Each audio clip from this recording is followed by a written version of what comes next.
Hey, what's up, everyone? It's Tolly, Carr, and welcome to another edition of Pepsi SWAC Gameday. It is week 8. Can you believe it? 2 months of the college football season. We are knocking on the SWAC championship and the Celebration Bowl. It is straight ahead before you know it. Also coming up today, Charles Bishop, our SWAC insider. He's going to give us some analysis on the week 7 games as we look forward to a full SWAC matchup this weekend. But first, a big thank you to all of our sponsors. Pepsi, official partner of the Southwestern Athletic Conference. GM, proud sponsor of the SWAC. Home Depot, proud sponsor of the SWAC. Academy Sports and Outdoors, official sporting goods and outdoor retailer of the SWAC. And Nike. All right, before we talk to Charles, let's go back and recap what happened from week 7. And I'll tell you, there was a bit of a surprise. Somebody finally got a W on the scoreboard. How about Mississippi Valley State and the offensive explosion against UAPB? The Delta Devils led 14-3 at the half and put up 4 touchdowns in the second half for a convincing 42-17 win over the Golden Lions. Tijerian Williams, 19 of 29 passing, 265 yards, 3 touchdowns. Homecoming at Bethune-Cookman, but someone forgot to tell Texas Southern the Tigers jumped out to a 10-0 lead after the first quarter. Going into halftime, it was a 27-10 game for the visitors. A pair of BCU touchdowns trimmed the deficit to 3 late third quarter, but not enough time for a Wildcat comeback. Texas Southern 34-31 winners. Rough one for Prairie View A&M out of conference. Houston Christian put it on the Panthers 30-0. Back to SWAC play this weekend. Alabama State returned the favor of a homecoming loss from Jackson State last season, right back to the Tigers. ASU led 10-0 after 1 quarter.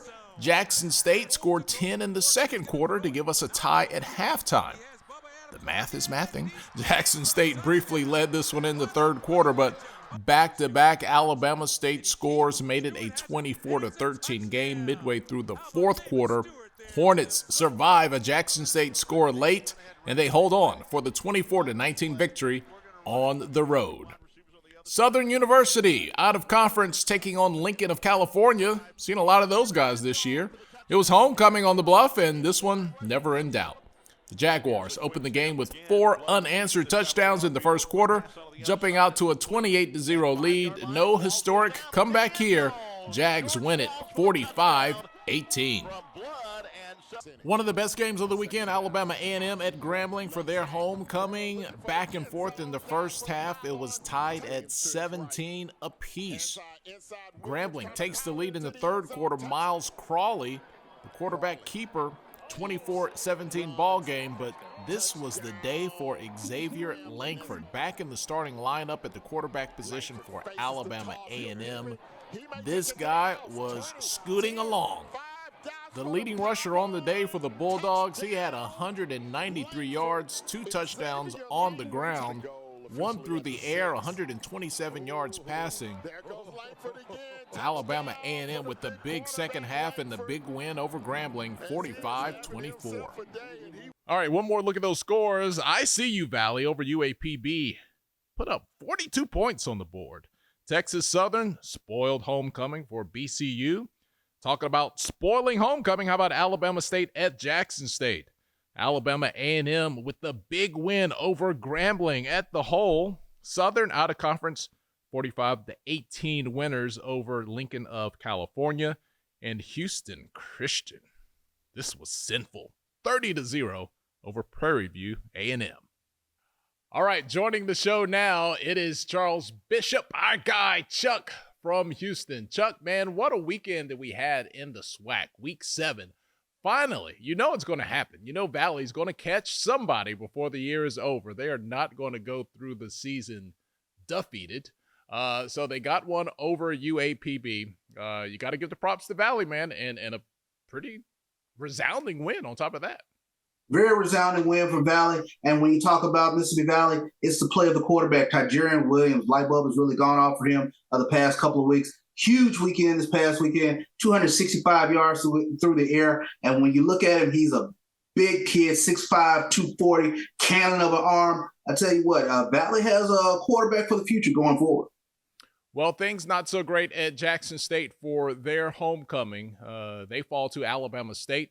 We might rewind what Coach Robinson said a year ago. I hope we play them again at their homecoming. He got his wish and he got the win. He got his wish and he got the win. Tough homecoming loss for Jackson State. When you take a look at it, they're going to really lament the fact 3 turnovers. And then in the fourth quarter, special teams became a bugaboo. Alabama State started playing with a short field, was able to convert on a couple of easy drives, scoring touchdowns, and that was the difference in the game. Well, Chuck, when you look across the board at games that we had last weekend, Alabama A&M, I mean, it is just the rotating spot there at quarterback, but man, about every other week, they are just absolutely on fire, and they caught Grambling this past weekend. Yeah, they caught Grambling this past weekend. Dr. Jekyll and Mr. Hyde team of the SWAC. When you take a look at Alabama A&M, Xavier Langford, huge game this past weekend. He rushed for almost 200 yards in this game, threw for 127, but it was surprising. They go to Grambling and knock off the Grambling Tigers for their homecoming. Not a good weekend for homecoming team. No, not at all. Great for the fans, but for the coaches and the players, the home team, things did not fare so good in week 7. All right, Chuck, does it matter? Because in the East, you still got FAMU sitting there. So, you know, Alabama State gets a win. Alabama A&M gets a win. They're big wins. They can feel good about it, but you look at the losses, and FAMU does not have any in the division. Yeah, you take a look at FAMU, that Alabama State win, it really clears the path for FAMU going forward. I tell you what, they have looked the part all season. You're talking about the number 1 defense in the SWAC, the number 1 quarterback in the SWAC. They have weapons galore, and now they take it on the road this weekend. They go to Houston to take on a game Texas Southern football team that's won 3 in a row. All right, let's put the schedule for week 8. Did I just say that out loud? Week 8 already? The chill is in the air. You see the games that will be played. You just alluded to FAMU and what they have coming off the bye week. What else jumps out at you that you're going to keep a close eye on this weekend, Charles? Go pay attention to Alcorn at UAPB. It should be an interesting game when you take a look at UAPB. Their record is not indicative of the talent that they have on the field. And we talked about a guy like Rico Dozier. He leads that defense. He is one of the top tacklers in the SWAC. In fact, he's number 1 in terms of tackles in the SWAC. But he gets his chance to take on this tough Alcorn offense with Aaron Allen at the helm and Jarvin Howard in the backfield. Chuck, do you feel any closer to figuring out the SWAC West this week than you did last weekend? No closer whatsoever. It is a topsy-turvy over there in the SWAC West because you literally have so many teams still in the thick of things when you're talking about Grambling, Prairie View, Alcorn, all with 1 loss in the SWAC West. It's literally going to come down to probably the last couple of weeks of the season. Even Southern, only 1 loss over there on the SWAC West side of the ledger. You know, a couple of weeks ago, Charles, we were like, hey, it's going to come down to the Bayou Classic. Then, you know, we were like, hey, I don't know. And, you know, the West, man, it's just every other week. Just when you think you have it all figured out, it just goes haywire on you. Such a thin line week in, week out in terms of the parity in this league, and especially when you take a look at the SWAC West, they all look like cousins. I mean, everybody has a tough running game. What they need is to get just competent quarterback play, and that might be the difference in the games going forward from here. Well, we need to get rid of these kissing cousins. We need some fighting cousins out here, Chuck. We need to get this thing resolved. You don't want to just crown FAMU, but they look like they have reserved their seat for the SWAC championship game. Anything could happen, I suppose, but that math is starting to math in that division. But out west, man, go figure. But hey, it will keep us glued to the TV screens, to the phones, until we get through the Bayou Classic. And it might be a lot like it was last season, trying to figure out, man, who is going to make it there, and then who will represent the SWAC in the Celebration Bowl. All right, Chuck. Yeah. Yeah. I mean, you take a look at last season, it was literally chaos going into the last week of the season, and things got decided at the Bayou Classic. So it's starting to look that way again in this 2023 season. Absolutely. Well, Charles, thank you so much for hanging out with us here on Pepsi SWAC Game Day. And we kind of alluding to that Celebration Bowl. It's getting closer, folks. It is getting closer. October is like, November is like, it'll be December before you know it. So make sure you make those plans, man. In case your team is going to be in Atlanta, we'd love to see you here. Chuck, enjoy this fall weather, man. We'll talk to you. Maybe next week we'll figure out who you're going to be for Halloween. Yeah, exactly. I got a few things in mind. That should be fun. Chuck on a stick comes to mind. All right, that's our guy, Charles Bishop from Houston. Thanks a lot, Chuck. Thank you, Tyler. Going into a homecoming week, people take it very serious when you schedule a team on their homecoming. We just come off one playing Grambling here on our homecoming, so I know how it could be in terms of teams playing each other on homecoming, so how personal it can get. But our guys are used to it. We've done played many teams on their homecoming in the past, so just being able to go and play a good football team that Coach Hampton got these guys be ready for. In terms of what we got to do to come out with a victory, we got to make sure we play solid on all phases of the game. We just made a couple more plays there in late in the third quarter and fourth quarter than they did, and was able to sneak out of town with a W. But he was doing a tremendous job with those guys down there, and they played us tough. And we just happy to get a win. It's hard to get wins, and it's even harder to get them on the road in the SWAC. So we was very pleased with the way my coaches coached and my players played this week. Just kind of going back and forth. Teams played hard. We were able to get a score, a couple quick passes, got us down the field pretty quick, and got a lead. And then, of course, Jackson State came back. They had a big play at the end and drove down the field, got all the way down to the 10-yard line, and we was able just to hang on. It was one of those games that you knew was going to come down to the last play, the last couple of plays of the game, and it did. Tell you what, we ended up starting, a little slow. We had some costly, takeaways that we talk about we can't have, and Texas Southern ended up, edging it at the end, but we did score points, and obviously we made a step in the right direction on that standpoint, but definitely need to secure the ball, and that's the basic fundamentals that we have to work on. Want to get healthy. We do have some guys that have been banged up over the first 6 weeks, and so got a chance to get them rested and take a little bit of banging off of them, and we think we'll get a few of those guys back this week. Again, work on some fundamentals. There have been some things the first 5 games that we've seen, first 6 games that we've seen that have taken away some opportunities to have some explosives in all 3 phases. So wanted to clean those things up. And then lastly, it gave us a chance to get out on the road and do some recruiting. And I thought that was productive. So all in all, I thought it was a productive bye week. And, but we'll find out this week of how much better of a football team we are this Saturday than we were 2 weeks ago. We tried to make adjustments. The adjustments, it didn't matter. I'm just being very open about that. The young man ran football. We did not tackle him very well, because you can make all the adjustments you want, but if you don't get the guy on the ground, it doesn't matter. He broke tackles. He ran by us. He ran through us. He had his way, and that's something we have to improve on this week. How we're playing attack, they're the best football team we played this year.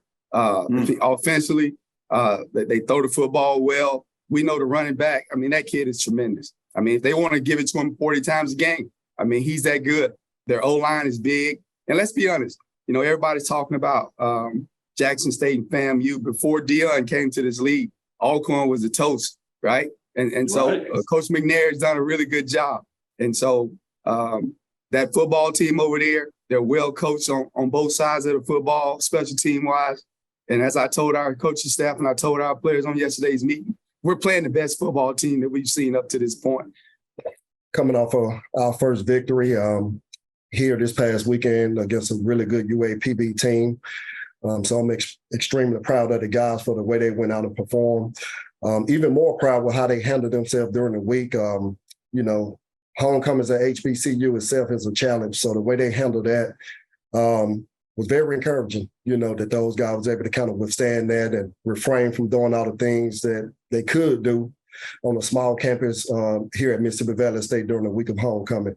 We got a good Jackson State team rolling in who's coming off a disappointing loss. And, I know they ready to get back on the field and get back at it. So are we. So we're looking forward to the matchup. The way we stunk it up, Charles, you can't burn this. These guys got to see what they did wrong and, get the coaching from the coaches, they can see, what the coaches see and what they're not doing, what they've been taught to do all week long and ask why, ask questions like, why didn't you do it? And that's been, kind of our Achilles heel, again, being in position, but again, several plays, not making plays and guys just not doing their responsibility. And we've been trying to encourage these guys, hey, just, do your job first and let everything else, your athletic ability come out after that. But, I don't have to evaluate them or what have you. I know teams in this conference are going to play hard and they're doing some great things. So we got to look at them defensively. They're playing sound. They're playing sound defense. No question about that. They're getting to the football, and that's what you hope for. And offensively, they're able to move the ball and score points. This last game they played, they scored 31 points. So that's always a concern. So we know we got a huge challenge ahead of us, and we're ready to accept the challenge. FAM's a great team. We knew that when they were put on the schedule. So we just got to go out and be the best version of us. Hopefully play a complete game. They're probably the best team that we've played up until this point so far. And, we just got to go out and play our best game, take care of the ball. Hopefully we can get a couple turnovers and see what happens at the end. Before we get out of here, let's take a look at this week's Players of the Week in the Southwestern Athletic Conference. Offensive Player of the Week from Alabama A&M is Xavier Langford. He rushed 16 times, 193 yards, 2 scores. He led the Bulldogs to their first victory at Grambling since 2011. On defense, it goes to Jacob Williams from Texas Southern. 13 tackles, 2.5 tackles for a loss, 2 pass breakups, a 95-yard fumble return. Yeah, he gets the award. Texas Southern defeats Bethune-Cookman 34-31. Specialist of the Week, Ladarius Owens, also from Texas Southern. A kickoff return, 4 kickoff returns for 142 yards, had a long one of 49 yards in that Texas Southern win. And our newcomer of the week, hey, Mississippi Valley State, Tijerian Williams. 265 yards passing. Mississippi Valley State, a 42-17 homecoming win against UAPB. And that's it for another edition of Pepsi SWAC Game Day. Looking forward to the big Week 8 action coming up this Saturday. We'll talk about it next week. For Charles Bishop, I'm Tolly Carr from Atlanta. You guys enjoy a great weekend of football.